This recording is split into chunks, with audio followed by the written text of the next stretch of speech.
আপনি ইঞ্জিনিয়ার হতে পারেন, আপনি ডক্টর হতে পারেন, বা আর যেটা যে হতে চান তার জন্য পড়াশোনার ব্যবস্থা রয়েছে। এইটা কিন্তু একটা পরিবেশ, ইনফ্লেশন রেট, যেটাকে আমরা 5 to 6% আমরা কনসিডার করি। এবার আপনার যে ইনকাম, সেই ইনকামের কিন্তু যে গ্রোথ, সেটা কত? 3 to 5% বা 10% ম্যাক্স। তৃতীয় ফিলোসফিটা কি, যে আর্ন করলেন তার আগেই সেভিংসটা স্টার্ট করে দিলেন, এত সামেশোড অবধি আপনাকে কভারেজটা দেওয়া হবে। এবার যে সামেশোডটা ওখানে আপনার জন্য এলিজিবল হচ্ছে, সেই টাকাটা কি আদৌ আপনার জন্য সাফিসিয়েন্ট সেটা দেখতে হবে। কি কি ধরনের প্ল্যান করা যেতে পারে বাচ্চাদের জন্য? যে আমি একটা বাচ্চার পলিসি নিয়েছি বা ইনভেস্ট করেছি, যেটা 18 বছরে কি ম্যাচিওর করবে। যারা শেয়ার বাজারে ইনভেস্ট করার কথা ভাবছেন তাদের জন্য কি অ্যাডভাইস থাকবে? খুব ইম্পর্টেন্ট প্রশ্ন এটা। মিউচুয়াল ফান্ড হচ্ছে ভোলাটাইল ইনস্ট্রুমেন্ট, ব্যাংক হচ্ছে গ্যারান্টিড ইনস্ট্রুমেন্ট। সো তার রিস্ক অ্যাপেটাইটের ওপরে কতটা সে রিস্ক নিতে পারে তার উপর নির্ভর করবে সে মিউচুয়াল ফান্ডে যাবে না এফডি। যে কত টাকায় কিনেছিলাম আর কত টাকায় বিক্রি করেছি, আর লং টার্ম ক্যাপিটাল গেইন দেওয়ার পরে 8 to 10% ম্যাক্সিমাম। তাহলে কি মানে না কিনে, ফ্ল্যাট না কিনে, বাড়ি না কিনে রেন্টে থাকাই শ্রেয়? না, আমি এটা বলবো না।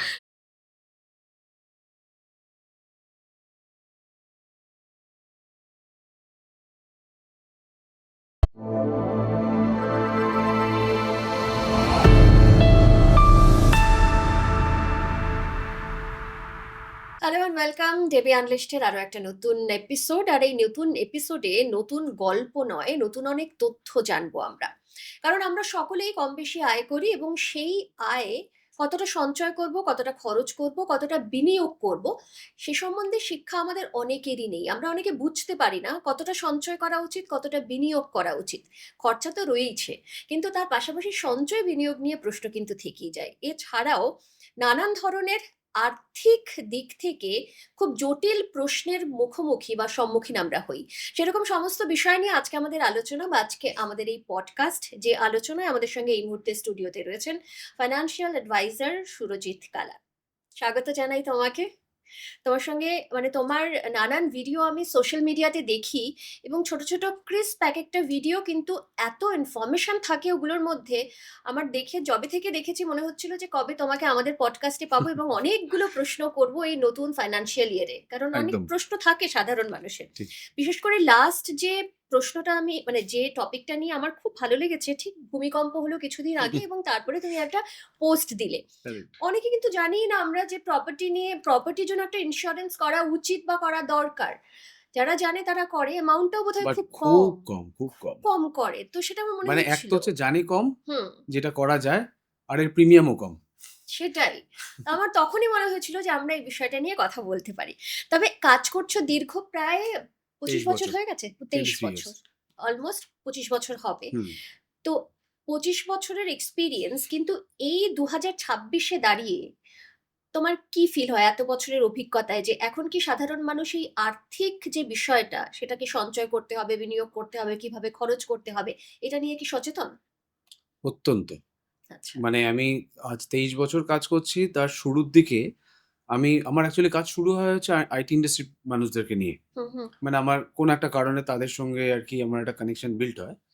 এবং সেই সময় তাদেরকে যখন ইনভেস্টমেন্টের কথা বলা হতো, তারা বলতেন যে, "প্রথমে এই তো সবে চাকরি পেলাম, একটা গাড়ি কিনবো, একটা ফ্ল্যাট বুক করব। হুম, তারপর এখন তো 60 বছর বয়স অবধি পড়েই রয়েছে। তো এখন সময় অনেক, পরে দেখা যাবে হুম, ইনভেস্টমেন্ট।" হুম, বাট এখন পুরো বিষয়টা উল্টে গেছে। তারাই শুরু করছেন শুরুতে, মানে একদম কেরিয়ারের শুরু থেকেই। এবং খুব শুনলে অবাক হবেন, মানে এই খুব রিসেন্ট টাইমে হুম, আমি মানুষের সঙ্গে কানেক্টেড হতে পারছি বেশিভাবে। তাতে করে গ্রামগঞ্জের, মানে প্রত্যন্ত গ্রাম থেকে ফোন আসে। একটু আগে আপনার এখানে ঢোকার আগে আমি জাস্ট কথা বলছিলাম একজন ভদ্রলোকের সঙ্গে। তিনি পূর্ব মেদিনীপুরে থাকে, সেলাইয়ের কাজ করে। তিনি বলছেন যে, "স্যার ৩ থেকে ৪,০০০ টাকা করে আমি মান্থলি ইনভেস্টমেন্ট স্টার্ট করতে চাই। তো ঠিক মানে প্রপার গাইডেন্সটা পাচ্ছিলাম না। তাই আপনার ভিডিও দেখে মনে হলো যে আমি হুম, হুম, ইনভেস্ট করি।" আর এইটা আমার সারাদিনে ৩০-৩৫ টা কল নরমালি থাকে। যারা এই ধরনের মানুষ, যারা অদম্য ইচ্ছা নিয়ে তারা ইন্টারেস্টেড হচ্ছেন হুম, হুম, মানে ইনভেস্ট করার জন্য। হুম, এবারে আমার কাজ হচ্ছে তাকে সঠিক পথটা দেখানো যে যে ঢেউটা উঠেছে আর কি, যে মিউচুয়াল ফান্ড, হুম, শেয়ার, হুম। এই বিষয়টা থেকে একটা মানুষের ইনভেস্টমেন্টের কি প্যাটার্ন হওয়া উচিত সেটা তাকে গাইড করে দেওয়া। বাট প্রশ্নের যদি ওয়ান লাইনার আনসার হয় সেটা হচ্ছে আগের থেকে সচেতনতা অনেক, অনেক অনেক বেড়েছে। বেড়েছে। শেয়ারের প্রসঙ্গে আসবো কারণ এটা খুব ইন্টারেস্টিং বেশ কয়েকটা প্রশ্ন আমার মাথায় ঘুরছে। তবে সাধারণ মানুষ আর্থিক সঞ্চয় এবং বিনিয়োগ নিয়ে কোথায় ভুলটা করে? ১ম এ যেটা ভুলটা করে সেটা হচ্ছে যে উইথআউট সেটিং এনি গোলস তারা ইনভেস্টমেন্ট স্টার্ট করে ফেলে। এবারে ধরুন অনেক দিন ধরে সে প্ল্যান করছে ইনভেস্টমেন্ট করব, করব, করব করতে, করতে কোনো একটা ব্যাংকে বা কারো সামনে গিয়ে বসলেন অথবা এই ধরনের ভিডিও দেখে তিনি হয়তো মোটিভেটেড হয়ে গেলেন আর ইনভেস্টমেন্টটা স্টার্ট করে ফেললেন। আর সবচেয়ে বড় ভুল হচ্ছে হয়তো কোনো একজন অ্যাডভাইজার অন ক্যামেরা হয়তো ২-১ টা ফান্ডের নাম বলে ফেলেছে, মিউচুয়াল ফান্ডের। তিনি হয়তো সেই ইনভেস্টমেন্ট গুলো করতে শুরু করে দিলেন। এতে অসুবিধাটা কোথায়? মানে আপনি ডাক্তার না দেখিয়ে ওষুধ খেতে শুরু করে দিলেন। হুম, মানে যদি দেখেন তার মানে রোগ জানেন না, হুম, হুম। কিন্তু আমি ওষুধ খাচ্ছি। ঠিক। সো ১ম ভুল এইটা।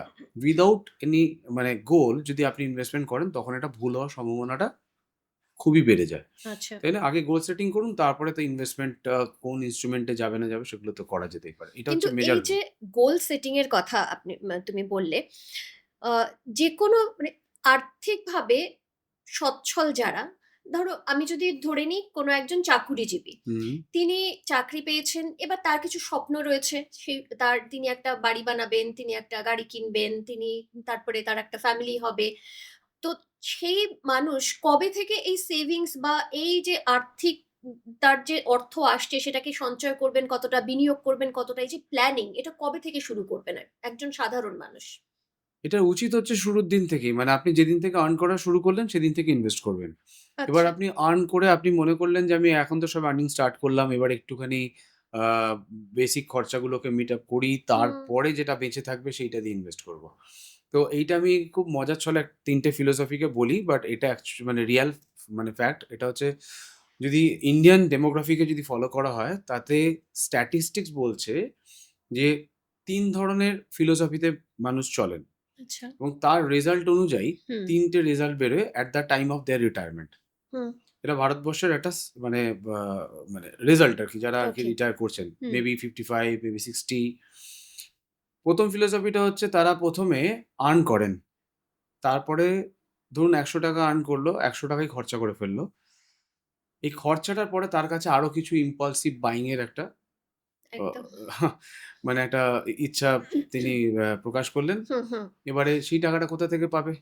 ইদার বন্ধু-বান্ধবের থেকে ধার অথবা অ্যাপ লোন। হুম, তার মানে সে একটা খরচা করে উঠলো, তারপরে আরেকটা খরচের সঙ্গে সে জড়িয়ে গেল, যেটা কিনা তাকে সারা বছর বা মোটামুটি ১০-১৫ বছর ধরে তাকে এইটা নিয়েই মানে একদম সোজা বাংলায় আরকি ঘেঁটে থাকতে হবে। হুম, হুম, এইটা একটা ফিলোসফিতে চলে। তার মানে তার জন্য সেভিংস বা ইনভেস্টমেন্ট এর কোনো বিষয়ই নেই। হুম, কারণ সে তো ওই আগের ব্যাকলগ পূরণ করতে, করতেই তার সময় চলে একদম। যাচ্ছে। হুম, ২য় ফিলোসফিটা হচ্ছে আর্নিং, এক্সপেন্স যেটা হবে তার সংসারের জন্য, সেই স্পেন্ডিং এর পরে যেটা বেঁচে থাকবে সেটা হবে তার সেভিংস। আচ্ছা। যদি বেঁচে না থাকে? আগেরটা। ওকে, আর ৩য় ফিলোসফি হচ্ছে আর্নিং, সেভিংস যেটা বেঁচে থাকবে সেইটা দিয়ে স্পেন্ডিং। ওকে। সো এই ৩ টে ফিলোসফির রেজাল্ট স্বভাবতই বোঝা যাচ্ছে। ১ম যে ফিলোসফিটা যিনি ফলো করছেন, তাকে সারাটা জীবন কাজ করে যেতে হবে। হুম, অথবা তাকে চাইল্ড অথবা চ্যারিটির উপর ডিপেন্ড করতে হবে। চ্যারিটিও কিন্তু এক্সপেনসিভ। ট্রু। মানে যদি কোনো চ্যারিটেবল আ ইনস্টিটিউশন এ যেতে হয় সেখানে পয়সা দিয়ে তাকে খাওয়া-দাওয়া করতে হবে। হুম, হুম, তার জন্য টাকার দরকার। সো ২য় ফিলোসফিটা ফলো করছেন মোটামুটি ইন্ডিয়ার 4-5% পিপল। হুম। এখন একটু বেড়েছে। আর যে শেষের যে ফিলোসফিটা যেটা হচ্ছে মানে একদম যাকে আমরা ওই সহজ ভাষায় বলি যে একটু কিপটেমো করে। হুম, হুম, বাট তাদের জীবনযাত্রা কিন্তু সারা জীবনই মোটামুটি একটা এভারেজ জীবনযাত্রার মধ্যে দিয়ে তারা যায় এবং আফটার রিটায়ারমেন্ট কারোর উপর ডিপেন্ডেন্ট হতে হয় না তাদেরকে। একদম। তো এই ফিলোসফিটা যারা মানবেন তারা ডেফিনিটলি একটু কিং সাইজ লাইফস্টাইল মেইনটেইন করবেন আগামী দিনে। কথা প্রসঙ্গে মনে হলো এখন অনেকেই দেখা যায় হয়তো সবেমাত্র চাকরি পেয়েছেন, হয়তো তার মাইনে ৳২৫,০০০ বা ৳৩০,০০০। কিন্তু তার হাতে মোবাইল রয়েছে ৳১.৫ লক্ষ একটা মোবাইল নিয়ে ঘুরছেন। এবার তার সেটা স্বপ্ন রয়েছে মোবাইলটা কেনার। এবার সেই ৳৩০,০০০ যেটা ইনকাম করছেন সেটা দিয়ে তিনি খরচ করবেন। তারপরে আবার তার লোন রয়েছে সেই ইএমআইটা করবেন। তো এই যে অত্যধিক মানে এক্সপেন্স একটা করা, তাহলে কি এটাকে পুরোপুরি সম্বরণ করে নেওয়া উচিত? দেখুন, এটা আপনি আমি বলবো আর কেউ করে ফেলবেন সেরকম কোনো বিষয় নয়। এটা বুঝতে হবে যে আপনার প্রয়োজনীয়তাটা কি রয়েছে। মানে prioritize the priority করতে হবে। আচ্ছা। যে আমার মোবাইলটা ৳১.৫ লাখ মোবাইল না নিয়ে কি ৳৮০,০০০ মোবাইলে কি আমি কাজটা চালাতে পারি? হুম, হুম। বা তার থেকেও নিচে? এখন তো বোধহয় iPhone-এর মানে আগের ৪ টে ৫ টা মডেল পিছনে গেলে পরে ৬০,০০০-৬৫,০০০ এ পাওয়া হুম, যায়। হুম, তাতেও কথা বলা যায়, তাতেও হুম, WhatsApp আসে, তাতেও ইমেইল আসে, হুম, তাতেও ছবি তোলা যায়। এবারে হচ্ছে যে স্ট্যাটাস, যে আমার হাতে এত দামের ফোনটা রয়েছে। আপনার একদিকে স্ট্যাটাস, আরেকদিকে ব্যাংক অ্যাকাউন্ট খালি। তো এটা কি আদৌ স্ট্যাটাস? সেটা হচ্ছে তার ব্যক্তিগত বিষয়। এটা একদম। নিয়ে তো আমরা ছোটবেলা থেকেই শুনে এসেছি যে ততটাই ব্যয় করো যতটা আয়। আয় করো। তো এখনো কিছু পুরনো স্ট্র্যাটেজিকে কখনোই ভোলা যাবে না আরকি। সেগুলোকে একদম। মেনে চলতেই হবে। মানে এটা আমরা শুনে এসছি, কিন্তু আমরা নিজেদের জীবনে অনেক সময় পারি না এটাকে খেয়াল এটা রাখতে। কখন সমস্যাটা হবে না, হুম, হুম। যদি নিজেকে কোনো একটা টার্গেটের মধ্যে সেট করা যায়। আচ্ছা। একটু আগে যেটা বলছিলাম যে ৩ টে ফিলোসফির কথা, আমি ১ম টা বাদ দিলাম। হুম, ২য় এবং ৩য়। ৩য় ফিলোসফিটা কি? যে আর্ন করলেন, তার আগেই সেভিংসটা স্টার্ট করে দিলেন। মানে আগে থেকে কিছু গোল সেট করলেন। আমাদের একদম আলোচনার শুরুতে যেটা বলেছিলাম হুম, যে হুম, আপনি গোল সেট করলেন যে আপনার রিটায়ারমেন্টের জন্য একটা টাকা লাগবে, আপনার ছেলেমেয়ের জন্য একটা টাকা লাগবে, কি আপনার একটা গাড়ি কেনার জন্য টাকা লাগতে পারে, কি আপনার কোথাও ঘুরতে যাওয়ার জন্য প্রতি বছর একটা হুম, টাকা হুম। লাগবে। এই যে টাকাগুলো লাগবে, সে তো ম্যাজিক নয়, নো। একদিনে হবে না। হুম, এই টাকাগুলো পেতে গেলে একটা সময় ব্যয় করতে হবে। সময়টা কারোর জন্য ১০ বছর, কারোর জন্য ৫ বছর, কারোর জন্য ১৫ বা কারোর জন্য ২০। তো এই গোলগুলো যদি তার জীবনে যদি সেট করা থাকে, তাহলে তার জন্য যা ইনভেস্ট করতে হবে যত অ্যামাউন্টের, সেই অ্যামাউন্টটাকে সে আগে সেট করবে। So if you are earning ৳100 আর এই গোলগুলোকে যদি অ্যাচিভ করতে তার জন্য হয়তো লাগবে ৳৪০, হুম, হুম। তাহলে 100 মাইনাস 40 যেটা বেঁচে থাকবে ৳৬০, সেটা দিয়ে খরচা করুন। একদম। মানে একটু ক্যালকুলেটিভ হতে হবে ক্যালকুলেটই করতে এক্ষেত্রে। হবে। আচ্ছা, একটু বাচ্চাদের থেকে শুরু করি। অল্প বয়স থেকে আর্থিক শিক্ষা কতটা গুরুত্বপূর্ণ? কারণ এই ক্যালকুলেশনটা যদি ছোটবেলা থেকে কেউ একজন বুঝে যায়, খানিকটা হলেও বুঝে যায়, তাহলে আমার মনে হয় যে এই এত কিছু পরে পরবর্তীতে তাদের এত কিছু প্ল্যানিং করতে হয় না। সেক্ষেত্রে কতটা গুরুত্বপূর্ণ, বা স্কুলের পাঠ্যক্রমে কি থাকা উচিত এরকম ধরনের কোনো ব্যবস্থা পড়ানোর? আমার কাছে এই প্রশ্নটা ১ম বার কেউ করলেন আরকি। আমি এর আগে ২-৩ টে স্কুল এবং ২-৩ টে কলেজে আমি সেশন নিয়েছি আ বিফোর কোভিড। অ্যা মানে কোনো কারণে তাদের ইনস্টিটিউশনের মনে হয়েছিল যে স্কুলের পাঠ্য বইতে তো হাউ টু সেভ মানি হুম, হুম, এটা বলা হয় না হুম, হুম। বা শেখানো হয় না।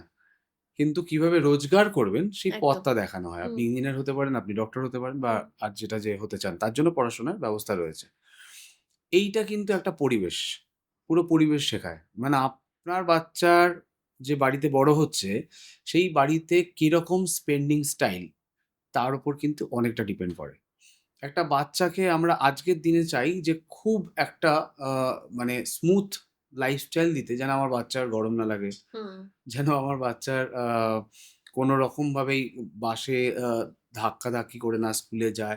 এরকম আরো অনেক কিছু দিক থেকে আমরা চেষ্টা করছি being a parents যে না, তাদেরকে একটুখানি আদর যত্নে রাখি। তারা কেন কষ্ট করবে? আমরা হয়তো কষ্ট করেছি। হুম, হুম, বাট হয়তোবা ওই পুরনো কষ্টের ফল হয়তো আমি আপনি হয়তো এনজয় করছি। আমরা হুম, জানি কিভাবে লড়তে হয়। তারাও হয়তো জানবে। তো এই যো টাকা আ অ মানে অকারণে খরচা করা উচিত না, সেটা কিন্তু বাবা-মাই শেখাবেন। এবারে এইটা হচ্ছে তার লেসন যে খরচা করা উচিত না, মানে বাজে খরচ খরচ করা উচিত না। আ এবার তাকে এই ইনভেস্টমেন্ট এর মোটিভেশনটা কি করে দেবেন? হুম, হতে পারে যে আপনার বাচ্চা আ হয়তো একটা কোনো কাজ হয়তো করতে চায় না। কিরকম? হয়তো ঘুম থেকে উঠে সে তার নিজের বিছানাটা না গুছিয়ে চলে গেল। ওয়াশরুম চলে গেল, আবার চলে আসলো, এদিক ওদিক এটা ওটা রাখলো। এতে ২ টো জিনিস সমস্যা। একটা হচ্ছে একটা বাচ্চার কনসেনট্রেশন কিন্তু ব্রেক হয়। যে সে যদি ঘুম থেকে উঠেই তার যদি পুরো বিছানাটাকে সুন্দর করে গুছিয়ে নেবে, তার পরের কাজগুলো সে করতে থাকে, সেটা তার জন্য একটা হুম, হুম, গুড হ্যাবিট, হুম, যেটা ছোটবেলা থেকেই সে শিখলো। হুম, এবার তাকে মোটিভেট করা যায় না। তাকে আপনি চকোলেটের আপনি লোভ দেখাতে পারেন বা আপনি বলতে পারেন যে, "আজকে তোমাকে মুভি দেখাতে নিয়ে যাবো কি অমুক-তমুক।" সেই জায়গায় যদি বলেন যে, "চলো তুমি যদি প্রত্যেকদিন এই কাজটা করো, তাহলে তোমাকে কিন্তু উইকলি তোমাকে আমি ৳100 করে দেবো, যেটা তুমি জমাবে। And it would be your own money, যেটা তুমি কোথাও যদি কখনো ঘুরতে যাও, সেখানে গিয়ে তুমি আমাদেরকে খাওয়াবে। হুম, যে হুম, পাপা কি মা তোমাকে আমি একটা মানে কিছু একটা কিনে খাওয়াচ্ছি। একদম। তো এরকমভাবে নিজের কিছু আইডিয়া তাদের কিন্তু আপনারা মানে এপ্লাই আমরা দিতে করতেই পারি। পারেন। হুম, এবং এইটা আমরা দেখেছি যে একেকটা সেগমেন্ট রয়েছে যারা কিনা ছোটবেলা থেকেই খুব মানি মাইন্ডেড হয়। তাতে ভুল কিছু নেই। অ্যা আ মানে যদি ছোটবেলা থেকে এই টাকা জমানোর যে হ্যাবিটটা সেটাকে যদি পিগি ব্যাংক মানে আমরা সেই ছোটবেলায় আ ভাঁড়ে টাকা জমাতাম, জমাতাম। সেই প্র্যাকটিসটা কিন্তু চলে গেছে। হয়তো কিছু বাড়িতে রয়েছে। আমার বাড়িতে যেমন রয়েছে। মানে ভাঁড়ে জমানো হয় না। ওই এখন নতুন যে প্লাস্টিক বক্সগুলো চলে হুম, এসেছে হুম। তাতে কিছু সুন্দর ছবি-টবি রয়েছে। তাতে পয়সা জমাও। এ বাবা! এটা আমার বাড়িতেও রয়েছে জমানোর এটা থেকেই তো শুরু। হ্যাবিট। একদম। একটা সময় মানে আজকে থেকে মানে প্রাচীন যুগের কথা যে তখন তো আর এই ব্যাংক ছিল না। না।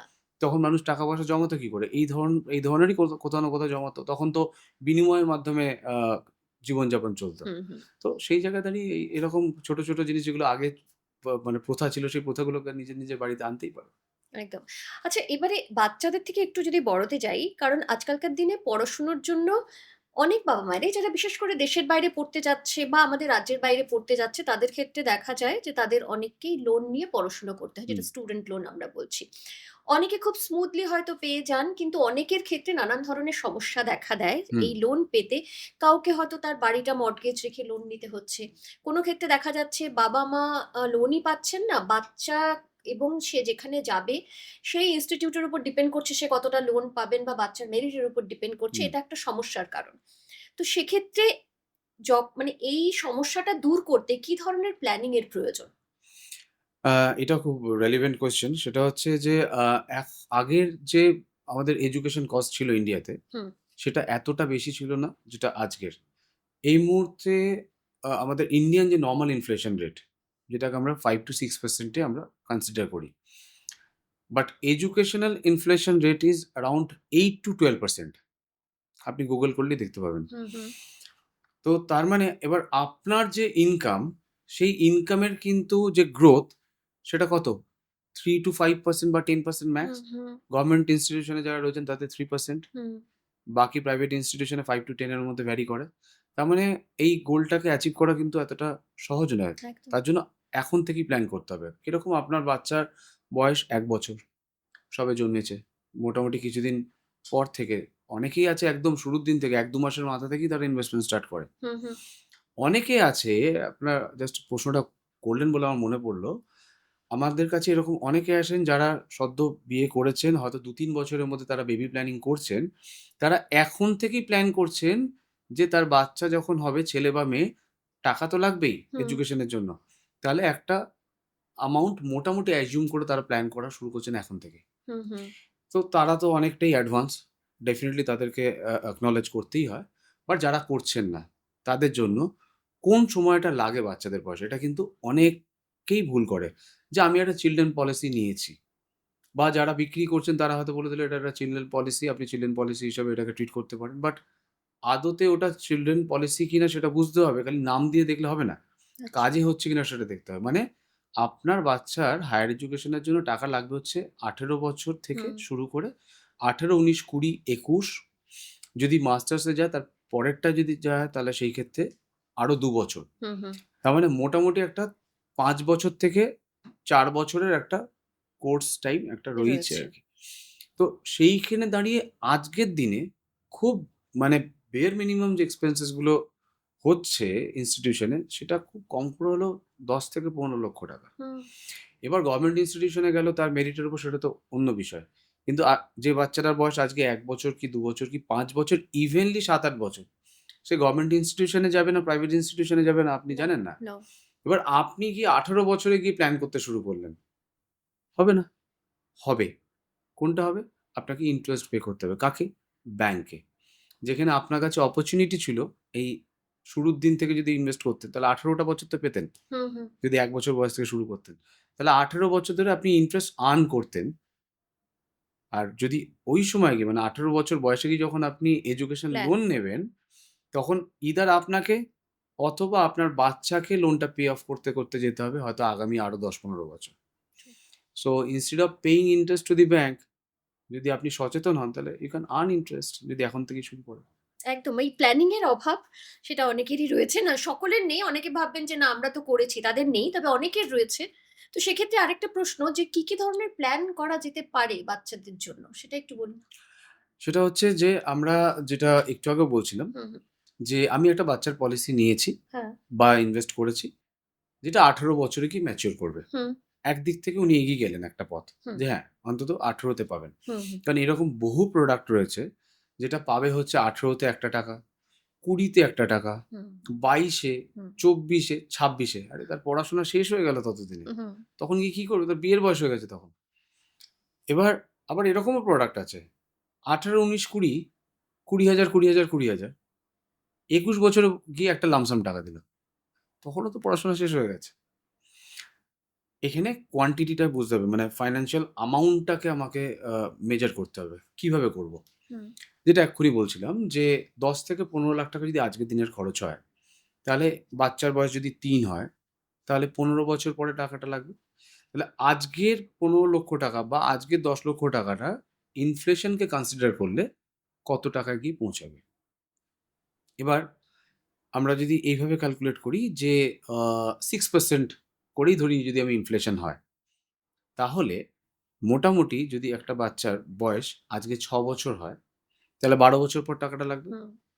আজকে যদি ১০,০০,০০০ লাগে, ১২ বছর পরে 6% করে ইনফ্লেশন যদি এগোয়, তাহলে আজকের ১০,০০,০০০ তখনকার দিনে ৳২০,০০,০০০।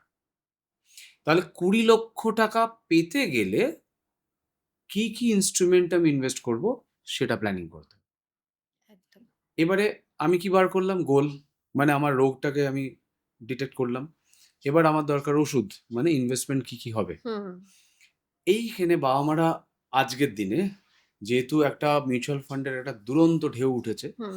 যে 10-12% কি 15% অব্দি রিটার্ন পাওয়া যায়। ডেফিনিটলি পাওয়া যায়।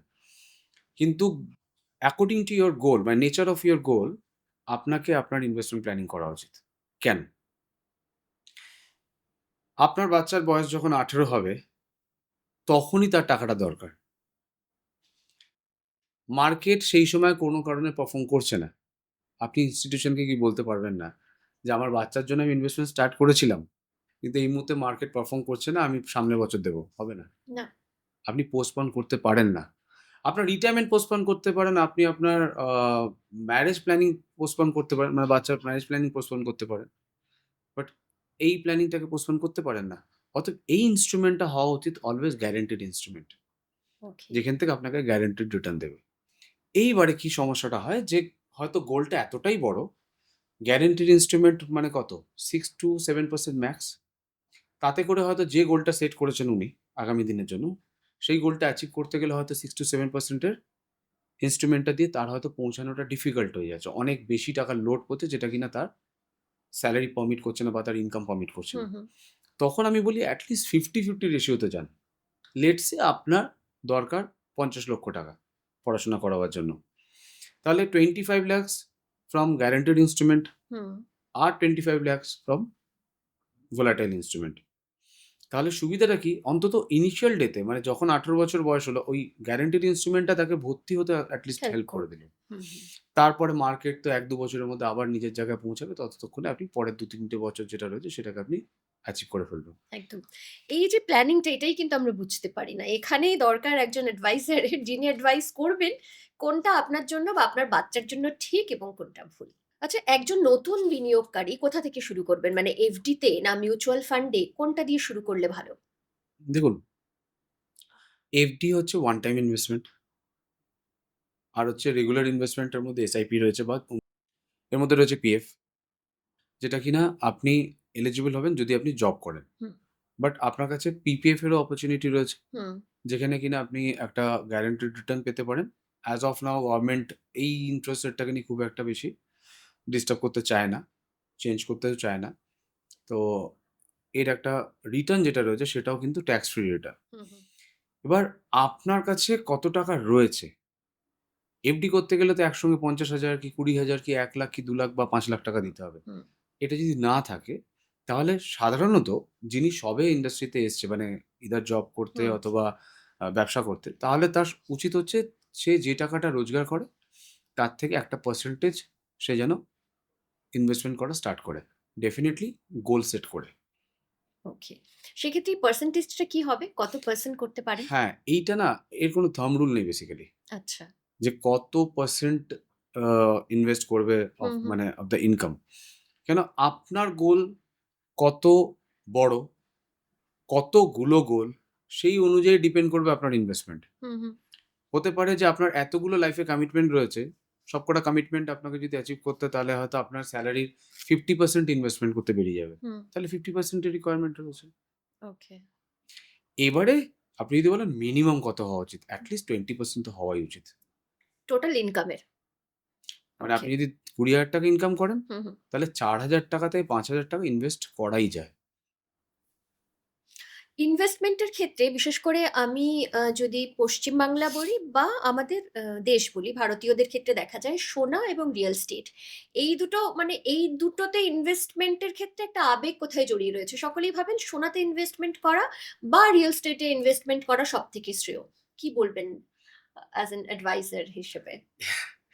এই মুহূর্তে তো মানে শোনার কথা বললে পরেই সকলের একটা মানে যারা ইনভেস্ট করেননি তাদের কাছে খুব মানে দুঃখের বিষয় যে কেন ইনভেস্ট করলাম না। হুম, হুম, আর যারা ইনভেস্ট করেছেন তারা এখনো ভাবছেন যে আমরা গোল্ডে ইনভেস্ট করে যাব।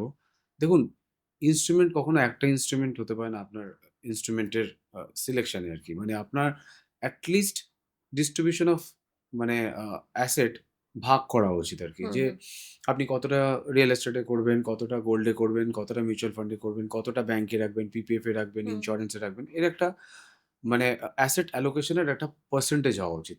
ওকে। এবার এটা আপনি কি করে একা সেট করবেন? সেট করতেই পারেন কিভাবে যে ১ম এ আপনাকে ইন্স্যুরেন্সের প্ল্যানিং করতে হবে। যাতে আজকে কিছু হয়ে গেলে যাতে পরবর্তীকালে আমার অসুবিধা না হয়। তারপরে যদি আমি স্ট্রেট জাম্প করি গোল্ডে, সেটা হচ্ছে যে এমন একটা ইন্সট্রুমেন্ট যেটা কিন্তু গ্যারান্টেড ইন্সট্রুমেন্ট নয়। আপনাদের শুনতে মনেই হতে পারে যে গ্যারান্টিড নয় মানে? এ তো খালি দাম বেড়েই চলেছে। হ্যাঁ।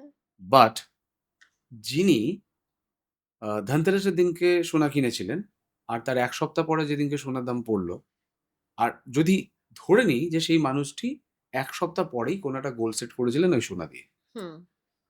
উনার গোল কি অ্যাচিভ হতো? নো। হতো না। আমার বক্তব্য হচ্ছে এর প্রাইস বাড়বে। বাট ইন্সট্রুমেন্টের নেচারটা কিন্তু কখনোই গ্যারান্টিড নয়।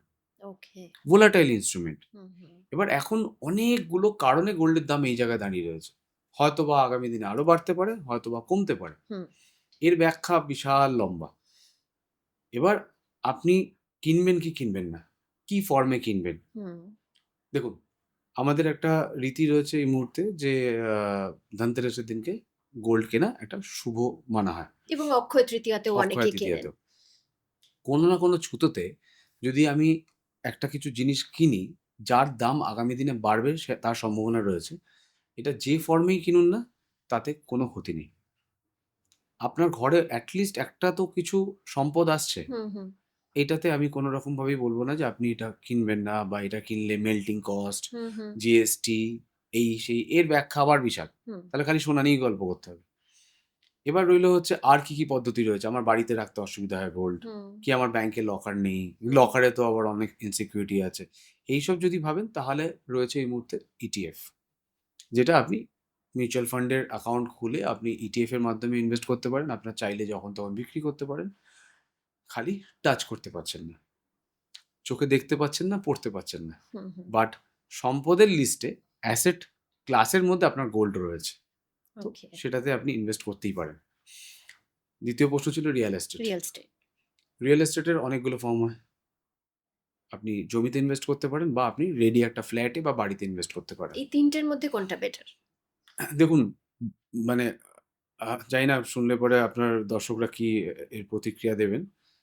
যদি আপনি এইভাবে দেখেন যে আমি একটা ফ্ল্যাট কিনেছিলাম আজ থেকে ১৫ বছর আগে ৳২০,০০,০০০ য়। হুম, আজকে এর ভ্যালুয়েশন হচ্ছে ৳৬০,০০,০০০। আজকের দিনের এই ৳৬০,০০,০০০ র যে অ্যামাউন্টটা এটা সত্যিই কানে শুনতে বেশ বড়ই লাগছে। কিন্তু অঙ্কের খাতায় যদি আমি দেখি ৳২০,০০,০০০ টা ১৫ বছরে ৳৬০,০০,০০০ হয়েছে। হুম। অঙ্ক করে দেখুন কত পার্সেন্টেজ আসছে? It is not more than 7 to 8% max. Okay. ব্যাংকে কত দেয়? ৬%। হুম, অন্যান্য যে ভোলাটাইল ইন্সট্রুমেন্ট গুলো রয়েছে সেখানে কত দেয়? ১০ থেকে ১২%। বাট আবারও একই কথা। কোনো না কোনো ফর্মে যদি কেউ ইনভেস্ট করেন, অন্ততপক্ষে কিছুদিন পরে তার কাছে সেটা একটা সম্পদ হিসাবে সে খাতায় লিখতে পারেন যে আমার একটা বাড়ি আছে। হুম, কিন্তু যদি আপনি একজন ফাইন্যান্সিয়াল অ্যাডভাইজারের কথা মেনে যদি আপনি ইনভেস্ট করেন, তিনি সবসময় বলবেন যে এর থেকে আপনি বেটার ইনভেস্টমেন্ট, আপনি আরো অপরচুনিটি রয়েছে। কেন? আপনি ফ্ল্যাট কিনছেন ধরুন লোন নিয়ে, হুম, ইএমআই দেবেন। ব্যাংকের রেট অফ ইন্টারেস্ট কত? 9 to 10%। আপনার প্রপার্টির ভ্যালুয়েশন বাড়ছে প্রতি বছর কত পার্সেন্টে? 7 to 8%। আপনি লোন দিচ্ছেন 9 to 10% হুম, আর ভ্যালুয়েশন বাড়ছে 7 to 8%। তখন আপনি মাইনাসে রয়েছেন। একদম।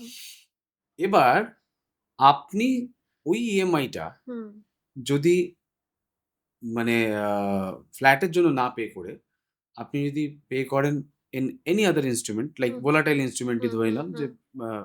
মিউচুয়াল ফান্ডের মতন কোনো একটা ইনস্ট্রুমেন্টে, সেখানেও আপনাকে দেবে কত? 10 থেকে 12%। হুম, কিন্তু বিষয়টা বদলে যাচ্ছে, ওখানে পে করছিলেন, এখানে আর্ন করছেন।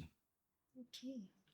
আপনি বলতে পারছেন না কাউকে যে আমার একটা ফ্ল্যাট আছে, কিন্তু আপনার মিউচুয়াল ফান্ডের অ্যাকাউন্টে 20 লাখ কি 25 লাখ কি 30 লাখ টাকা রয়েছে, যেটা কিন্তু দেখাতে পারছেন না আপনি। So this is the difference basically.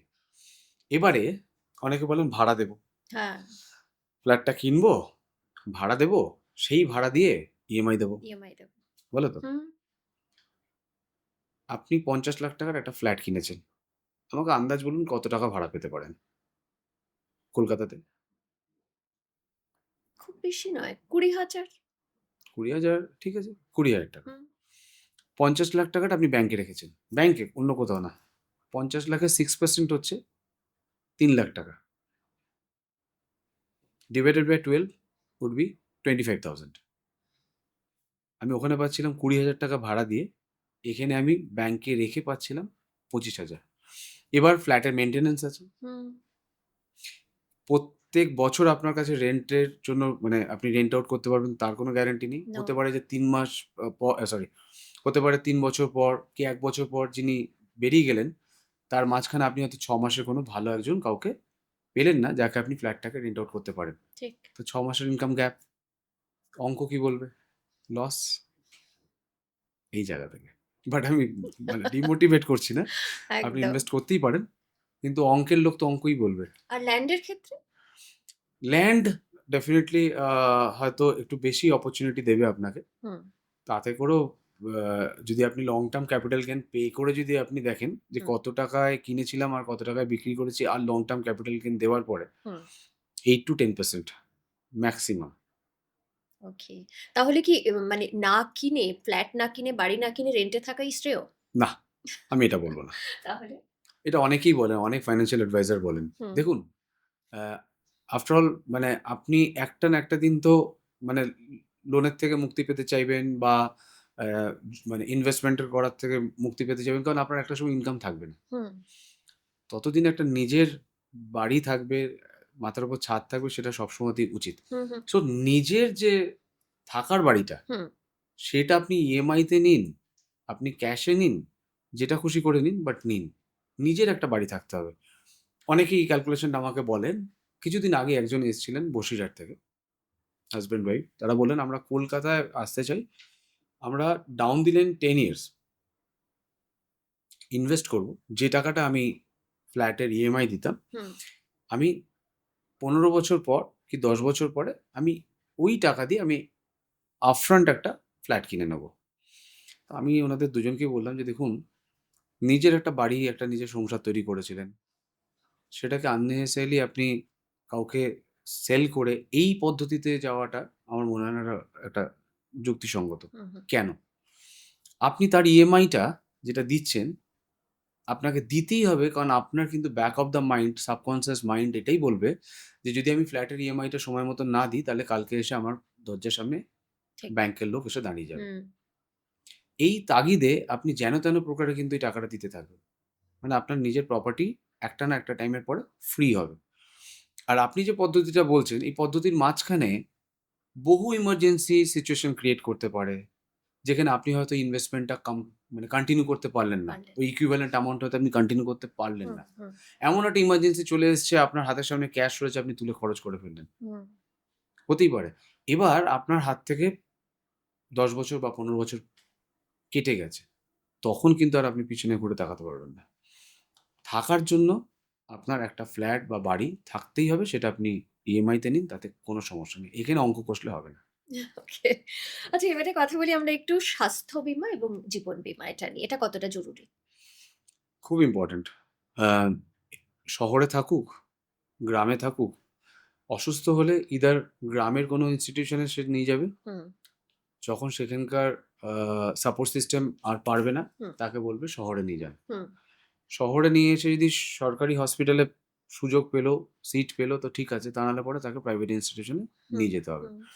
এবার আপনার পরিবারের একজন খুব প্রিয়জনকে আপনি হেলায় ছেড়ে দিতে পারেন না। ঠিক। চেষ্টা করবেন যেন তেন প্রকারে জমি জায়গা বিক্রি করে, ধার দেনা করে আপনি তার প্রিয়জনকে সুস্থ করে বাড়ি নিয়ে যান। হুম, এইটাই যদি আপনি এটা খুব সামান্য টাকার মাধ্যমে হতে পারে মাসে ২,০০০, ৩,০০০, ৫,০০০, ১০,০০০ টাকাও যদি হয়, অনেক বড় সাম অ্যাসিউরড কথা বললাম ১০,০০০ হুম, টাকা। হুম, সাধারণত ৩০-৩৫,০০০ টাকায় খুব স্ট্রং সাম অ্যাসিউরড পাওয়া যায় যদি হুম, হুম, বয়স কম থাকে। হুম, তো এই যে একটা হেলায় ছেড়ে রাখা যে, "না মেডিক্লেম করে কি হবে? আমি তো সুস্থ, আমি তো খুব ভালো খাওয়া-দাওয়া করি, আমি এক্সারসাইজ করি, অমুক করি, যোগা করি।" এবার রাস্তায় চলতে, চলতে পড়ে গেলে পরে সেখানে যোগা কোথায় কাজ করবে? একদম। বিয়োগ হয়ে যাবে। বিয়োগ কি হবে? আপনার এক্সিস্টিং জমানো টাকা বেরিয়ে যাবে। হ্যাঁ, হ্যাঁ। তো তার জন্য অপরচুনিটি রয়েছে আপনার সামনে। অপরচুনিটিটাকে গ্র্যাব করুন। এইটা একটা বিষয়। তার মানে লাগবেই লাগবে। হুম, এবার অনেকেই নেন। কতটা নেন? মিনিমাম সাম অ্যাসিউরড। কিছু হুম, তো হবে না। হুম, বলেছেন উনি, নিয়ে রাখি। বা পাশের বাড়িতে একজনের অসুস্থতা হয়েছিল বা ফ্যামিলিতে একজনের অসুস্থতা হয়েছিল দেখেছিলাম। ওর গলব্লাডার স্টোন অপারেশন করতে ৳২,০০,০০০ খরচা হয়ে গেছে। তো আমার একটা ৳৫,০০,০০০ সাম অ্যাসিউরড করে রেখে দিই। হুম, উনার গলব্লাডার স্টোন হয়েছিল। আরেকজনের তো আরো বড় কিছু হতে পারে। একদম। সেখানে ২০,০০,০০০, ৩০,০০,০০০, ৫০,০০,০০০ টাকাও ছোট অ্যামাউন্ট। তো সেই জন্য একটা মিনিমাম হেলথি সাম অ্যাসিউরড যদি বলেন আজকের দিনে ৳১০,০০,০০০ মিনিমাম হওয়া উচিত। ওকে। অ্যান্ড সেটা অ্যাফোর্ডেবল। খালি অ্যাওয়ারনেস আর ইচ্ছা শক্তিটা লাগবে। ঠিক। কিন্তু অনেকেই না বিনিয়োগ আর বীমাকে গুলিয়ে ফেলেন। এটা নিয়ে কি বলবেন? অনেকেই গুলিয়ে ফেলেন এটা। হ্যাঁ, একদম। কারণ আমাকে এই প্রশ্নটা আজ থেকে বেশ কিছু বছর আগে একজন বিশিষ্ট মানুষ জিজ্ঞেস করেছিলেন যে, হুম, "সুজিত, আমি এই টাকাটা যেটা এই প্রিমিয়াম হিসেবে দিতে হয়, এই হুম, প্রিমিয়াম হিসেবে না দিয়ে যদি এটা আমি আগামী ১০ বছরের জন্য জমিয়ে নিই ঠিক, টাকাটা, ঠিক। তাহলে তো আমি সেই টাকা দিয়ে আমি হেলথ ইন্সুরেন্স এর টাকা আমি জমিয়ে হ্যাঁ, ফেলতে পারি।" হ্যাঁ।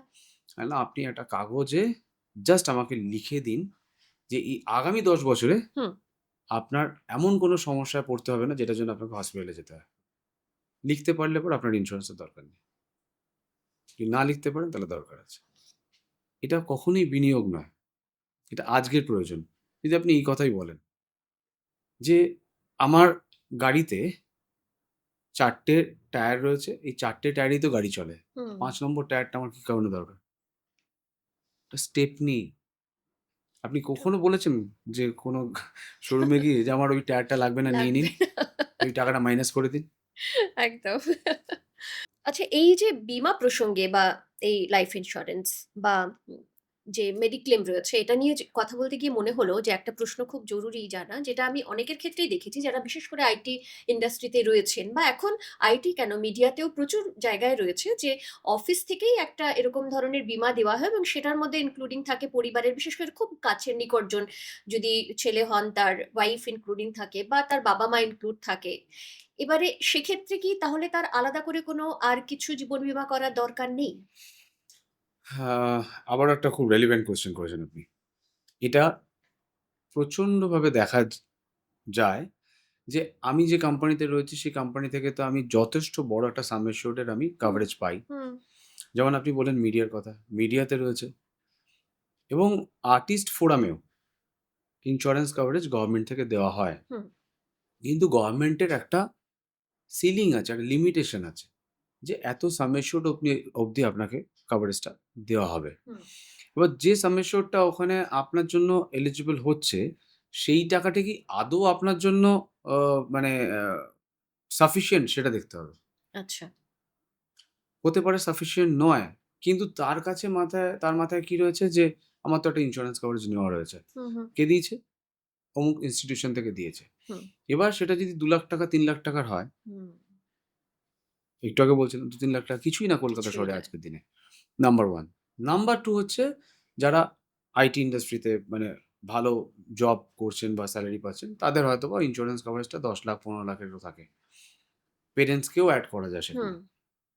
এবার প্রশ্ন হচ্ছে যে আপনি আইটি ইন্ডাস্ট্রিতে জব করছেন আজকের দিনে, আর আজ থেকে যদি ৫-১০ বছর পিছিয়ে যাই, তাহলে যদি জিজ্ঞেস করি কতবার আপনি জব ছেড়েছেন আর জব সুইচ করেছেন? কম করে হলেও ১০ বছরে ২টো ৩টে ৪টে হুম, কোম্পানিতে সুইচ করেইছেন। হুম, এবার এই সুইচিং পিরিয়ডটা কতটা? মানে ওয়েটিং পিরিয়ডটা কতটা? একটা ইনস্টিটিউশন থেকে আরেকটা ইনস্টিটিউশনে যাচ্ছেন। ৭-৮ দিনের একটা গ্যাপ থাকে, হুম, তাই কি না? হুম, এই ৭ দিনের জন্য কিন্তু আপনি উইথআউট ইন্স্যুরেন্স কভারেজ রয়েছেন। অ্যান্ড আপনি খালি নন, আপনার যদি পেরেন্টস থাকেন, তারাও ৭ থেকে ১০ দিনের জন্য উইথআউট ইন্স্যুরেন্স।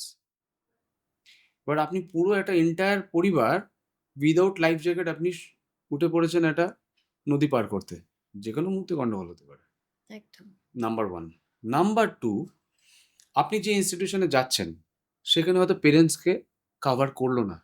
আমার এরকমও একটা এক্সপেরিয়েন্স রয়েছে। তার বাবা হন্তদন্ত হয়ে আসলেন অফিসে, যে আমার মেয়ে বলল যে, "তোমার পলিসিটা আর কন্টিনিউ করো না বাবা, আমি দেখে নিচ্ছি। আমার কোম্পানি থেকে তোমার পলিসিটা করিয়ে দিচ্ছি।" তার সুগার ছিল, তার থাইরয়েড ছিল এবং হাইপারটেনসিভ। এবার পলিসি বন্ধ করে দিয়েছে ওখানে প্রিমিয়ামটা দেওয়া। এবার মেয়ে যে কোম্পানিতে গেছে সেখানে তাকে কভারেজ দিয়েছে। বাট মেয়ে ১ বছর পরে চাকরি ছেড়ে দিয়েছে। চাকরি ছেড়ে দিয়েছেন। অন্য জায়গায় শিফটের তো প্রশ্নই উঠছে না। হুম, এবার বাবার এত বছরের পুরনো পলিসি ল্যাপস, এত বছরের যে সিনিয়রিটি সেটাও নষ্ট। এবার বাবা এখন পলিসি করতে এসছেন আমার কাছে যখন, তখন তাকে সেই প্রোডাক্টটা দেওয়া হচ্ছে না যেটা তার কাছে আগে ছিল। হুম, প্রোডাক্ট চেঞ্জ হয়ে গেছে কারণ তার এই সমস্যাগুলো রয়েছে এবং আগে একটা অপারেশন হয়ে গেছে। তো সবসময় বাবা-মার জন্য আলাদা করে একটা পলিসি রাখুন। আমার কাছে এরকমও একটা এক্সপেরিয়েন্স আমি শেয়ার করি। আমি তখন বাইরে ছিলাম। একজন ফোন করলেন, করে বললেন যে, আমার মানে হাসব্যান্ড ওয়াইফ এর কথা বলছি। হাসব্যান্ডের মা-বাবা তার কোম্পানিতে তার সঙ্গেই ইনক্লুডেড ছিলেন ইন্স্যুরেন্স কভারেজে। মেয়ের সঙ্গে ছিলেন মেয়ের মা-বাবা। হুম, এবার মেয়ে জব ছেড়ে দিয়েছেন। বাচ্চা হয়েছে। তিনি ঠিক করেছেন যে আগামী ১-২ বছর জব করবেন না। হতেই পারে। এবার বাবা-মার তো ইন্স্যুরেন্স কভারেজ 0। এবার আমাকে যখন বলছে যে উনার পেরেন্টস এর জন্য ইন্স্যুরেন্স কভারেজটা লাগবে। আমি বললাম, "ঠিক আছে, আপনি আমাকে ডেট অফ বার্থ গুলো পাঠান। আর কি ওষুধ খান একটু পাঠান।" হুম, ওষুধের মধ্যে দেখছি যে উনার হার্ট রিলেটেড বেশ কিছু মেডিসিনস ড্রাগ রয়েছে। রয়েছে, হ্যাঁ। আমি জিজ্ঞেস করলাম যখন, বলল, "হ্যাঁ, গত বছর উনার স্টেন্ট বসেছে।" কটা? ২ টো। পলিসিই নেবে না কোনো কোম্পানি আজকের ডেটে। কি করবেন এখন? অতএব সুস্থ থাকতে এই জিনিসগুলোকে সবসময় নিয়ে রাখতে হবে। খুব ইম্পোর্টেন্ট। একদম। আচ্ছা, এবার একটু রিটায়ারমেন্ট নিয়ে কথা বলি। রিটায়ারমেন্টের প্ল্যান কবে থেকে করা উচিত? যারা গভর্নমেন্ট সেক্টরে আছে তাদের একটা আলাদা, কারণ তাদের পেনশন থাকে এবং তারা ওটা নিয়ে অনেকেই হ্যাপি থাকেন। তবুও অনেকে প্ল্যান করেন রিটায়ারমেন্টের সময় আরো কিছু প্ল্যান থাকে তাদের। কিন্তু সাধারণভাবে প্ল্যানটা কবে থেকে করা উচিত? যেটা বললেন, গভর্নমেন্ট ইনস্টিটিউশনে সকলের কিন্তু পেনশন থাকে না। হুম, হুম, আ একটা সার্টেন টাইমের পরে যারা জয়েন করেছেন তাদের পেনশন নেই। হুম, হুম, তাদের পেনশনটা তারা নিজেরাই রেডি করছেন এবং সেইটার কিন্তু অ্যাওয়ারনেস প্রচন্ড বেড়েছে এই মুহূর্তে। হুম, হুম, এবার ১ম এ যেটা বলি সেটা হচ্ছে, যাদের পেনশন রয়েছে হুম, তাদেরও ইনভেস্টমেন্ট করা উচিত। এট দ্য টাইম অফ রিটায়ারমেন্ট তাদের তখনও টাকার একটা শর্টফল থাকবে কিভাবে? কিভাবে? লেটস সে আজকে আপনার খরচ হয় ৳৫০,০০০ হুম, সংসার চালাতে এবং আপনার বয়স আজকে ৪০ বছর। ৬০ বছর বয়সে রিটায়ার করবেন তিনি। হুম, তাহলে ৳৫০,০০০ ২০ বছর পরে গিয়ে একটা এক্স অ্যামাউন্টে দাঁড়াবে, কারণ ইনফ্লেশন তো চলতেই থাকবে। হুম, রাফ ৩ টাইমস হয়। মানে ৳১,৫০,০০০ তখনকার দিনে লাগবে। মানে তখন যদি আপনার হাতে ৳১,৫০,০০০ থাকে, আজকের দিনের ৳৫০,০০০ জীবনযাত্রা চালাতে পারবেন। মানটা তখন একই রকম থাকবে। ইয়েস। হুম, এবারে যে সেলারিটা তিনি পান, সেম সেলারিটা আগামী দিনেও গিয়ে বাড়বে। কারণ ৩% করে তার মোটামুটি গভর্নমেন্ট ইনস্টিটিউশনের একটা ইনক্রিমেন্ট আছে। হুম, অ্যান্ড মাঝখানে ডিএ বা যদি পে কমিশন এসব মিলে একটা 4-5% এর যদি আমি প্রত্যেক বছরে যদি গ্রোথ ধরি, এই সেলারিটাও গিয়ে একটা জায়গায় গিয়ে দাঁড়াবে। হুম, নিয়ম হচ্ছে, যদি সে পেনশনের জন্য এলিজিবল হন, তাহলে তার at the time of retirement যে স্যালারিটা হবে তার 50% বেসিকের 50% তার পেনশন। এবার ধরে নিলাম যে তার ইনকাম আজকের দিনে হয়তো এই এরকমই 50,000 টাকাই উনি হয়তো স্যালারি পান। জাস্ট একটা এক্সাম্পল বলছি, মেবি তার থেকে হুম, বেশিই পান। হুম, হুম। এবার 6% হিসাবে গেছিল ওটা 1.5 লাখ। ওনার স্যালারি যদি 4% হিসাবে যায়, বাড়তে থাকে, তাহলে অলমোস্ট ধরে নিলাম 1,20,000 টাকা হবে। হুম। তাহলে তার 50% 60,000। হুম, কত দরকার ছিল জীবনযাত্রাটাকে ঠিকঠাক করে নিয়ে যাওয়ার জন্য? 1.5 লাখ। 1.5 লাখ। পেনশন পেলেন 60,000, শর্টফল কত? 90,000-এর। অর্থাৎ যার পেনশন আছে তারও একটা শর্টফল থাকতে পারে। এবারে এই যে গ্যাপটা হলো, সেই গ্যাপটা থেকে তার পিএফ থাকবে বা গ্র্যাচুইটি থাকবে। সেখানে দেখা গেল একটা পোর্শন সে হয়তো মিট করতে পারলো, একটা মেকআপ করলো মেকআপ কিছুটা করলো। হলেও। হুম, তারপরেও একটা শর্টফল থাকবে। হুম, হুম, এবার এই অ্যামাউন্টটা কত লাগবে? যদি ধরি তখনকার দিনের 50,000 টাকা শর্টফল হচ্ছে, মান্থলি 50,000 টাকা শর্টফল হচ্ছে, তাহলে 1,00,00,000 টাকা লাগবে সেই সময়। কেন? যদি তিনি 1,00,00,000 টাকা পান, কর্পাস বিল্ড করেন, তাহলে খুব হায়ার সাইডে আমি ধরছি যে যদি 6% রেটে যদি উনি ওই 1,00,00,000 টাকার উপরে রিটার্ন পান, তাহলে 1,00,00,000-র 6% হচ্ছে 6,00,000 টাকা। Divided by 12 would be 50,000। তার মানে এই পেনশন থাকা সত্ত্বেও তার 1,00,00,000 টাকা লাগতে পারে। হুম, হুম, মেবি অনেক ক্ষেত্রে আরো বেশি টাকা লাগতে পারে। বা সমস্যা কোথাও নেই।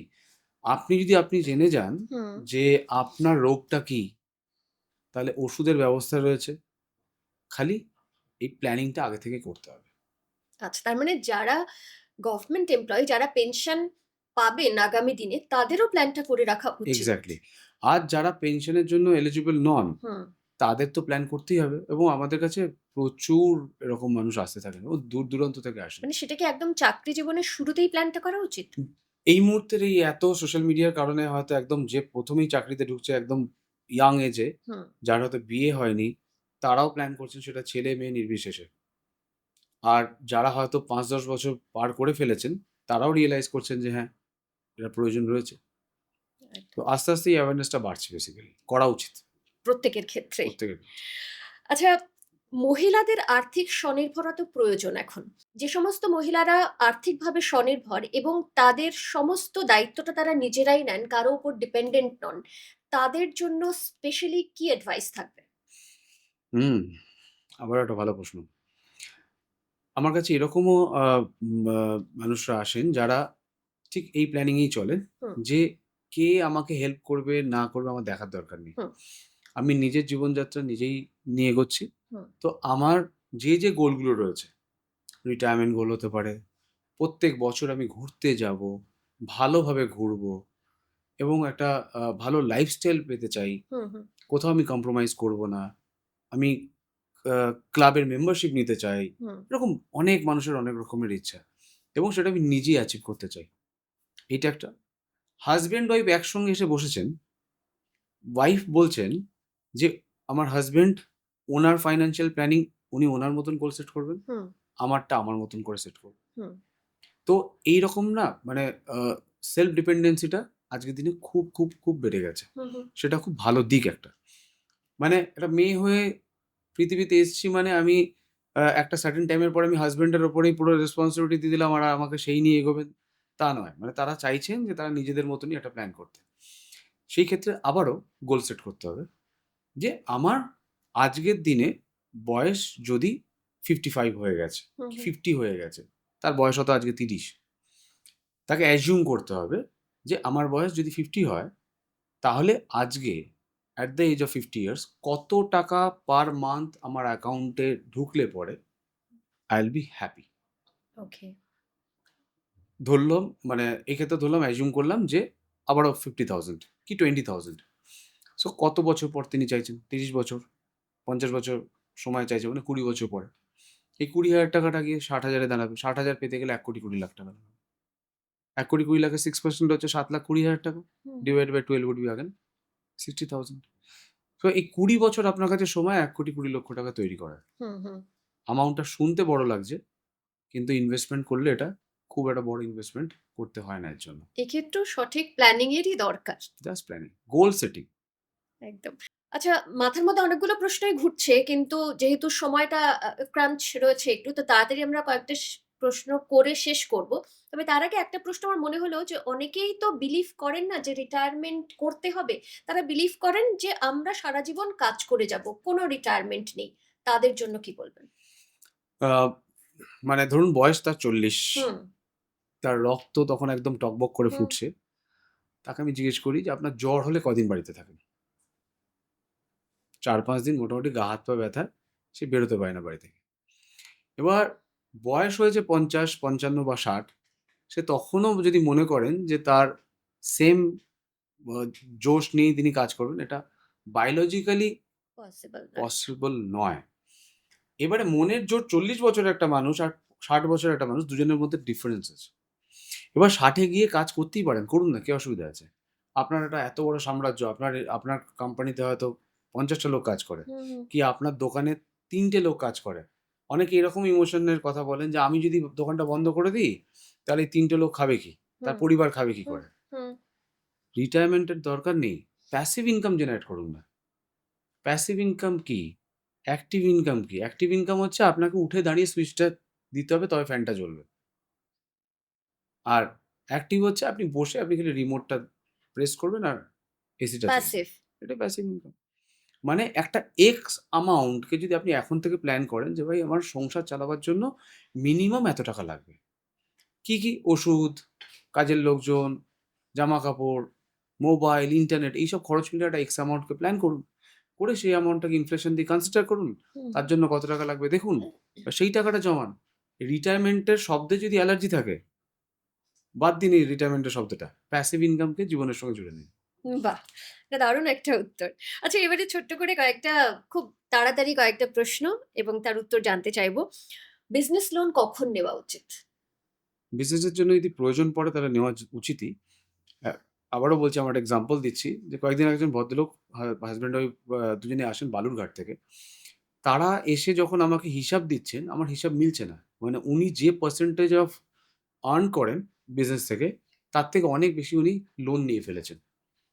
তো আপনার যে প্রশ্নটা যে কখন নেওয়া উচিত? কখন নেওয়া উচিতের থেকে আপনার ক্যালকুলেট করতে হবে যে আমার বিজনেসের পার্সেন্টেজ অফ রিটার্ন কি? ওকে। ROI কি? রিটার্ন অন ইনভেস্টমেন্ট টা কি? তার উপরে আপনার প্ল্যান করা উচিত লোনটা আমার কতটা নেওয়া উচিত এবং কত ইন্টারেস্টে নেওয়া উচিত। অকারণে খালি আমি সামনে থেকে বিজনেসটা বড় করে গেলাম, বাট আমি টাকাই জমাতে পারলাম না। আমি খালি লোনের পিছনেই দৌড়াতে থাকলাম। সেটা রং কনসেপ্ট। তো আগে ক্যালকুলেট করতে হবে যে আপনার বিজনেসের ROI কি? বিজনেস লোন কি যারা বিজনেসে ঢুকছেন সবাই পেতে পারেন? তার জন্য আপনার এলিজিবিলিটি থাকতে হবে, মানে আপনার কাগজপত্র সঠিক থাকতে হবে। আপনার ৩-৪ বছরের ইনকাম ট্যাক্স ফাইল থাকতে হবে। ব্যাংক অ্যাকাউন্টের সেই অ্যামাউন্টটা থাকতে হবে, যে অ্যামাউন্টটা দিয়ে ব্যাংক বোঝে যে ইনি লোনটা পে অফ করতে পারেন, হুম, হুম। এবং সিভিলটা ডেফিনিটলি এখানে ম্যাটার করে। লোন পেতে পারেন। পেতে পারেন। যদি ব্যাংকের কাছে মনে হয় যে এটা একটা ফিজিবল বা আ সঠিক ব্যবসা উনি করছেন, হুম, সেখানে হুম। উনি লোন দিতেই পারেন। আচ্ছা, ক্রেডিট কার্ড হুম। নেওয়া ভালো না খারাপ? ক্রেডিট কার্ডটা হচ্ছে যে আপনার জীবনের একটা এমন একটা বন্ধু, যাকে আপনি একদম অসময়ে ইউজ করবেন। অনেকেই রয়েছেন যারা খুব সিস্টেমেটিক্যালি ইউজ করেন। মানে সংসারে খরচের মধ্যে অনেকগুলো খরচ রয়েছে যেগুলো উনি ক্রেডিট কার্ড দিয়ে পে করেন। এন্ড অফ দ্য মান্থ তিনি আবার ওখান থেকে পেও করে দেন। এটা যারা করছেন তাদের নিয়ে কোনো সমস্যা নেই। কিন্তু আপনি ইম্পালসিভ বায়ার হিসেবে যদি দুমদাম কোনো কিছু কিনে ফেলেন, তখন সেটা যদি লোনে জড়িয়ে যান, হুম, হুম। তখন সেটা সমস্যা। আদারওয়াইজ খারাপ তো কিছু নেই। বহু মানুষ ইউজ করছেন। আবার অনেকেই, আমার এই ভিডিও শুনে আমি দেখেছি আগে এরকম অনেকেই এসছে বিভিন্ন জায়গা থেকে যে, "স্যার, মাঝখান থেকে কাঁচি দিয়ে কেটে ফেলে ফেলে দিয়েছে। দিয়েছি। আচ্ছা, আর ক্রেডিট কার্ডে যাব না।" তো আমি বারণ করব না কাউকে ক্রেডিট কার্ড না ইউজ করতে। করতেই পারেন, বাট বুঝে উইথ শুনে। A proper planning. ওকে। আচ্ছা, এমন একটা আর্থিক অভ্যাস যা সকলের থাকা উচিত। সেটা হচ্ছে ডেইলি সেভিংস। মিনিমাম একটা অ্যামাউন্ট সেভিংস করতেই পারেন। যদি কেউ বলে যে আমার টাকা হাতে বাঁচেই না, আমি জমাবো কোথা দিয়ে? ৳৫০০ বাঁচে না এটা বললে ভুল হবে। ৳১,০০০ বাঁচে না এটা বললে ভুল হবে। আজকে ভারতবর্ষে বা পশ্চিমবঙ্গে আমি প্রত্যন্ত গ্রামের কথাও যদি ইনক্লুড করি, সেখানেও আমি দেখেছি তারা যথেষ্ট ইচ্ছা প্রকাশ করেন ৳১,০০০-২,০০০ ইনভেস্ট করার জন্য। যার ইচ্ছা আছে সে ইনভেস্ট করতে পারে। আ দীর্ঘমেয়াদী সম্পদ গঠনের জন্য এফডি না এসআইপি? এফডি হচ্ছে একটা অ্যাসেট ক্লাস, এসআইপি মানে হচ্ছে মিউচুয়াল ফান্ডের একটা পদ্ধতির নাম এসআইপি। হুম। ব্যাংকের পরিভাষা হচ্ছে রেকারিং, মিউচুয়াল ফান্ডের পরিভাষা হচ্ছে systematic investment plan. So mutual fund হচ্ছে ভোলাটাইল ইনস্ট্রুমেন্ট, ব্যাংক হচ্ছে গ্যারান্টিড ইনস্ট্রুমেন্ট। সো তার রিস্ক অ্যাপেটাইটের ওপরে কতটা সে রিস্ক নিতে পারে তার উপর নির্ভর করবে সে মিউচুয়াল ফান্ডে যাবে না এফডিতে যাবে। ওকে। ওয়েলথ ম্যানেজমেন্টের সবথেকে স্মার্টার হ্যাবিট কি? Early start. আচ্ছা। আর্থিক সাফল্যের জন্য একটা গোল্ডেন রুল যদি বলতে বলা হয় কি বলবেন? ফার্স্ট হচ্ছে যে আপনাকে ডিসিপ্লিনড হতে হবে যে আমি প্রত্যেক মাসে একটা এক্স অ্যামাউন্ট জমাবো এবং সেটাকেও গোলকে ভিত্তি করে। ওকে। যারা শেয়ার বাজারে ইনভেস্ট করার কথা ভাবছেন তাদের জন্য কি অ্যাডভাইস থাকবে? আহ খুব ইম্পর্টেন্ট প্রশ্ন এটা। ইনভেস্টমেন্টের একটা রুলস আছে যেটাকে মেনে চলতেই হবে। একটা ৪ তলা বিল্ডিং বা ৫ তলা বিল্ডিং এর যে উম ভিতটা হয় মানে যে ফাউন্ডেশনটা সেটা খুব ইম্পর্টেন্ট। আপনার ফাইন্যান্সিয়াল প্ল্যানিং এর যে কিটিটা হবে, যে বক্সটা হবে সেটাকেও খুব শক্তিশালী করতে হবে। হুম, হুম। যদি আপনি একটা ফাইন্যান্সিয়াল পিরামিডকে যদি ভিজুয়ালাইজ করেন, তার একদম নিচের যে পার্টটা সেটা থাকে সবচেয়ে বেশি চওড়া। সেইখানটাতে ভরতে হবে হচ্ছে পুরোটাই গ্যারান্টিড ইনস্ট্রুমেন্ট। ওকে। যেখানে আপনি ইনভেস্ট করলে পরে আপনার বেসিক যে ইনভেস্টমেন্টটা রয়েছে সেটা নষ্ট হবে না হুম, হুম। এবং একটা গ্যারান্টিড রিটার্ন পাবেন। হুম, হুম। তারপরের যে ঘরটা আমি ৪ ভাগে ভাগ করব এই হুম, হুম। পিরামিডটাকে। হুম। তারপরের যে ঘরটা এই গ্যারান্টিড ইনস্ট্রুমেন্টগুলো যখন আপনার পুরোটা কমপ্লিট হয়ে যাবে, তারপরে আপনি যেতে পারেন মিউচুয়াল ফান্ডে। আচ্ছা। সহজ ভাষায় বোঝানোর জন্য বলছি। মানে একটু রিস্ক নেওয়ার মতন আপনার ক্যাপাসিটি বাড়লো। তারপরের যে ঘরটা তাতে আপনি ইনভেস্ট করতে পারেন সেটা হচ্ছে শেয়ার। ওকে। আর তার একদম ওপরে যে জায়গাটা খুব মানে ছোট জায়গাটা হুম। সেটা হচ্ছে স্পেকুলেশন এর জায়গা। মানে আন্দাজ। আচ্ছা। আপনার স্পেকুলেশন। ক্রিপ্টোকারেন্সির কথা একটু আগে বলছিলেন। হুম। সেই ক্ষেত্রে আপনি ইনভেস্ট করতে পারেন। কিন্তু ক্রিপ্টোকারেন্সি নিয়ে কিন্তু আমরা অনেকেই জানি না যে জিনিসটা কি অ্যাকচুয়ালি? আমি ১ম কথা বলতে পারি না আপনাকে ক্রিপ্টোকারেন্সিতে ইনভেস্ট করার কথা। ইট ইস অ্যাবসোলিউটলি ইউর কল। এখনো অবধি গভর্নমেন্ট এটার কোনো রকম রেগুলেটরি বোর্ড করেনি। হুম, হুম। যদি কোনো রকম এরকম রেগুলেশনস না থাকে, তাহলে কিন্তু আপনার ইনভেস্টমেন্টটা কোনো সময় যদি অসুবিধায় পড়ে, তাহলে গভর্নমেন্ট এর কোনো রকম দায়বদ্ধতার মধ্যে নেই। আচ্ছা। এবার অনেকেই বলেন যে এই ধরনের ইন্সট্রুমেন্ট একসময় এত টাকা দিয়েছে। ভুল করেছি তখন ইনভেস্ট করিনি। আচ্ছা ঠিক আছে কিছু টাকা করে তখন ইনভেস্ট করা শুরু করি। করতেই পারেন। আপনার কিটিতে সবকিছু থাকতে পারে। কারণ আপনার ব্যক্তিগত টাকা ওটা। কিন্তু being a financial advisor আমি এটাকে কোথায় রেখেছি? একদম ওপরে। মানে সবচেয়ে যে সংকীর্ণ জায়গাটা। হুম, হুম। এবার পিরামিডটাকে আপনি উল্টো করে রাখুন। আর আপনার ইনভেস্টমেন্টটা শুরুই হলো ক্রিপ্টোকারেন্সি দিয়ে। আচ্ছা। পিরামিডটা পড়ে যাবে। একদম। সিম্পল। তো এই প্যারামিটার গুলোকে আমাকে মাথায় রাখতে হবে। লাস্ট যে কোয়েশ্চেনটা দিয়ে শেষ করব আজকে। ডিজিটাল প্ল্যাটফর্ম বা অ্যাপের মাধ্যমে বিনিয়োগ কতটা নিরাপদ? এখন মিউচুয়াল ফান্ড বা ইটিএফ কেনার বিভিন্ন অ্যাপ রয়েছে। আপনাকে দেখে নিতে হবে যে এই অ্যাপগুলো যে ইন্ট্রোডিউস করা হয়, কারা করেন? ডিস্ট্রিবিউটররা করেন। মানে ডিস্ট্রিবিউশন হাউস হুম, মানে হুম। এমএফডি মানে মিউচুয়াল ফান্ড ডিস্ট্রিবিউটর সরি মানে মিউচুয়াল ফান্ড ডিস্ট্রিবিউটর যারা রয়েছেন তারা এই ধরনের অ্যাপ ইন্ট্রোডিউস করেন। এবার ভারতবর্ষের ১ম ১০০টা অ্যাপ কারা ইন্ট্রোডিউস করেছেন তাদের মধ্যে থেকে আপনি নিন। তো তাতে কোনো অসুবিধা নেই। কারণ এখন পুরোটাই সেবি রেজিস্টার্ড। আচ্ছা। বাট এখানে এরকম অনেক প্রপোজাল আমি নিজেও শুনছি রিসেন্টলি যে আপনারা ইনভেস্ট করুন আমাদের কাছে, আমাদের অ্যাপের মাধ্যমে হুম, এবং সেই ইনভেস্টমেন্টটা আমরাই দেখব এবং আপনাকে মাসের শেষে একটা এক্স অ্যামাউন্ট প্রত্যেক মাসে গ্যারান্টিড রিটার্ন দেব। হুম, হুম। এবং অ্যামাউন্টটা এতটাই লোভনীয় হচ্ছে, তিনি কিচ্ছু মাথায় রাখছেন না, তিনি ইনভেস্ট করে দিচ্ছেন। এবার সেই ইনভেস্টমেন্টটা আদৌ কোথায় যাচ্ছে সেটা কিন্তু সে নিজেও জানেন না। সেইখানে কিন্তু বলব যে যেন ওরকম কোনো ইনস্ট্রুমেন্টে না যান। ১ম ২ মাস ৩ মাস তাদেরকে রিটার্ন দিচ্ছেন। তারপর ৪ মাসের পর থেকে মোবাইল থেকে ওই অ্যাপটাই ডিসঅ্যাপিয়ার করে যাচ্ছে এবং তাদের অফিসে গেলে অফিসার নেই। তাহলে কোন ইনস্ট্রুমেন্টগুলোতে আমি যাবো বা কোন অ্যাপগুলোতে যাবো যেগুলো সেবি রেজিস্টার্ড। ওকে। আপনার ইনভেস্টমেন্ট আপনি আমার কাছ থেকে একটা মিউচুয়াল ফান্ড নিতে চান। আমি এখানে মাঝখানে খালি ফেসিলিটেট করব আপনাকে। হুম, হুম। আপনার ইনভেস্টমেন্টটা হবে ফর এক্সাম্পল কোনো একটা কোম্পানির ফান্ডে। Let's say HDFC mid cap. আমি কিন্তু কোনো ফান্ডকে প্রমোট করছি না। নো। জাস্ট আমি এক্সাম্পল এর জন্য হুম, হুম। বলছি। SBI contra. হুম, এগুলো হচ্ছে ফান্ডের নাম। আপনি ৫,০০০ টাকার এসআইপি করতে চান। তো being a financial advisor Surajit Kala খালি আপনাকে অ্যাপটা প্রোভাইড করেছে। আপনার ওই ২,০০০, ২,০০০, ৪,০০০ টাকার যে ডিডাকশনটা হবে ব্যাংক থেকে, ওটা এসবিআই এর নামেই হবে এবং এইচডিএফসির নামেই হবে। ওটা সুরজিৎ কালার নামে হবে না। একদম। এইটা বুঝে নিতে হবে। এরকম যেন কোনোভাবে ট্র্যাপে না পড়েন।